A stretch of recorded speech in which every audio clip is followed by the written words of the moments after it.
नमस्कार. उद्या रविवार आणि उद्या आहे संकष्टी चतुर्थी. चैत्र महिन्यातील ही चतुर्थी अत्यंत महत्त्वाची असल्यामुळे हिला विकट संकष्टी चतुर्थी असे देखील म्हणतात. ही खूप महत्त्वाची तिथी असल्यामुळे तुम्हाला या दिवशी आवर्जून एक उपाय करायचा आहे, ज्यामुळे तुमच्या कुटुंबाची नक्की प्रगती होईल. गणपती बाप्पांची भक्तिभावाने पूजा केली जाते, व्रत देखील पाळले जातात आणि त्यामुळे तुमच्या आयुष्यामध्ये सुख, समृद्धी, सौभाग्य वाढते अशी मान्यता आहे. तर आपल्याला या दिवशी अत्यंत महत्त्वाचा आणि प्रभावी उपाय देखील करायचा आहे. संकष्टी चतुर्थी. सकाळी उंबरठ्यावर ठेवा ही एक वस्तू. सर्व संकटे, विघ्न पूर्णतः नष्ट होतील. कुटुंबाची प्रगती होणार आहे हा उपाय केल्यामुळे. तर हा उपाय कसा करायचा आहे, सकाळी कोणत्या वेळेत करायचा आहे, त्याबरोबर चंद्रोदयाची वेळ काय आहे, सविस्तर माहिती आपण या व्हिडिओमध्येच बघणार आहोत. त्यामुळे व्हिडिओ स्किप न करता शेवटपर्यंत बघा. माहिती आवडल्यास लाईक, शेअर, सबस्क्राईब करून बेल आयकॉनला प्रेस करा आणि कमेंट बॉक्समध्ये ओम गणपती नमः लिहायला अजिबात विसरू नका. गणपती बाप्पा हे बुद्धिदाता, विघ्नहर्ता आहेत. त्याबरोबरच तुमच्या आयुष्यातील सर्व संकटे दूर करणारे, म्हणजेच तुमच्या आयुष्यात कोणतेही संकट येण्याआधीच ते आधीच नष्ट होणार जर गणपती बाप्पांची तुम्ही सेवा साधना अशा विशेष तिथीवर केली तर. त्यामुळे तुम्हाला उद्या संकष्टी चतुर्थीच्या दिवशी आवर्जून हा उपाय करायचा आहे. तुम्ही उपवास नाही केला तरीही चालेल, परंतु हे काम तुम्ही करायचे आहे.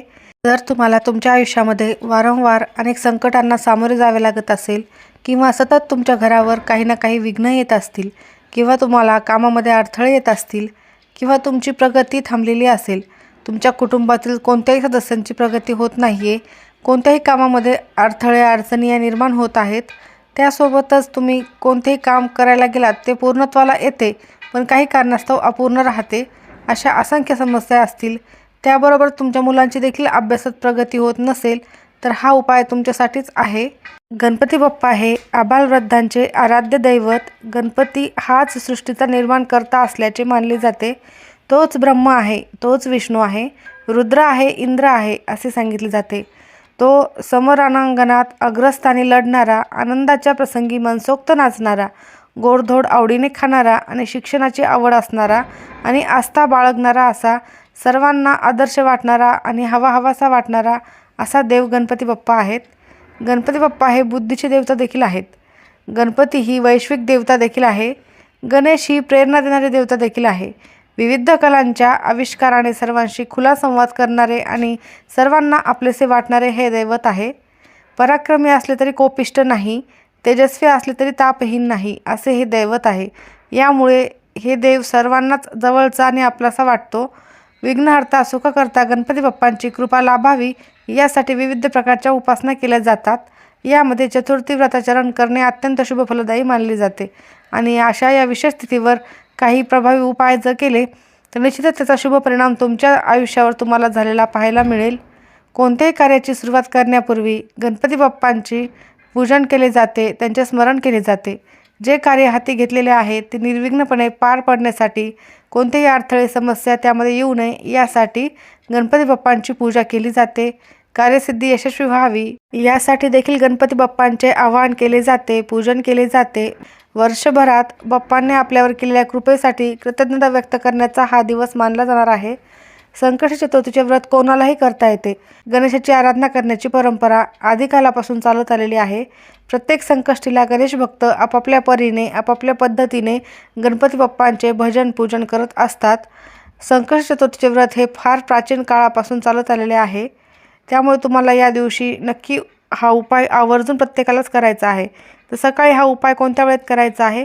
अगदी सकाळीच तुम्ही ब्रह्ममुहूर्तावर उठून हा उपाय केला तर उत्तम ठरेल. जर नाही शक्य झाले तर मग तुम्ही 11 वाजेपर्यंत कधीही करू शकता, पण शक्यतो ब्रह्ममुहूर्तावरच करण्याचा जास्तीत जास्त प्रयत्न करा. संकष्टी चतुर्थीच्या दिवशी हा उपाय करण्यासाठी सकाळी लवकर उठायचे आहे, स्नान करायचे आहे.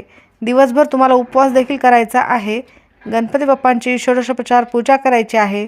शुद्ध पाण्याने, पंचामृताने गणपती बाप्पांच्या मूर्तीला अभिषेक करायचा आहे. अभिषेक करते वेळेस गणपती अथर्वशीर्षाचे 21 आवर्तन दिले तर उत्तम ठरेल. अन्यथा ओम गणपते नमः या मंत्राचा कमीत कमी 108 वेळेला जप करायचा आहे. यानंतर फुले अर्पण करायची आहेत. जास्वंदाचे फूल आवर्जून अर्पण करायचे आहे.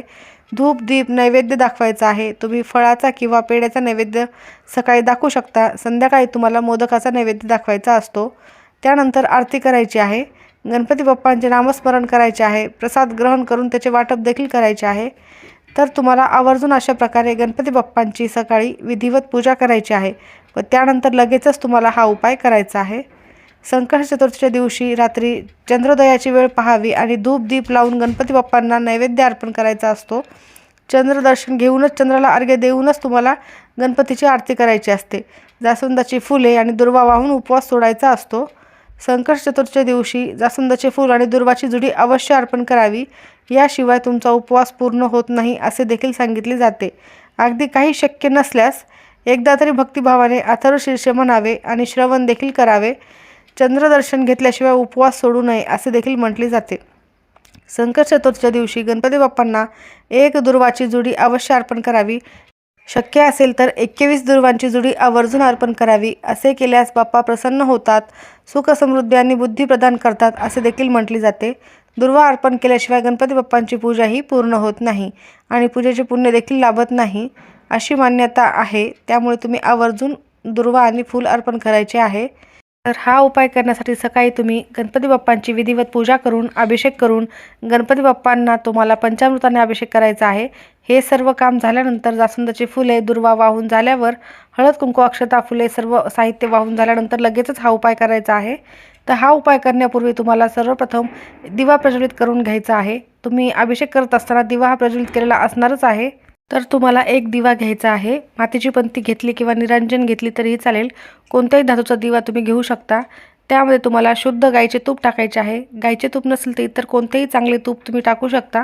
त्यामध्ये तुम्हाला एक फुलवात लावायची आहे। त्यानंतर एका प्लेटमध्ये थोडेसे तांदूळ घ्यायचे आहेत किंवा तुमच्याकडे मसुराची डाळ असेल तर ती देखील घेऊ शकता आणि त्यावर तुम्हाला हा दिवा ठेवायचा आहे। आणि हा दिवा तुम्हाला तुमच्या मुख्य प्रवेशद्वारावर घेऊन जायचा आहे आणि तिथे प्रज्वलित करायचा आहे। बाहेरून घरामध्ये येतो ती उजवी साईड जी आपली असते त्या साईडला हा दिवा तुम्हाला ठेवायचा आहे।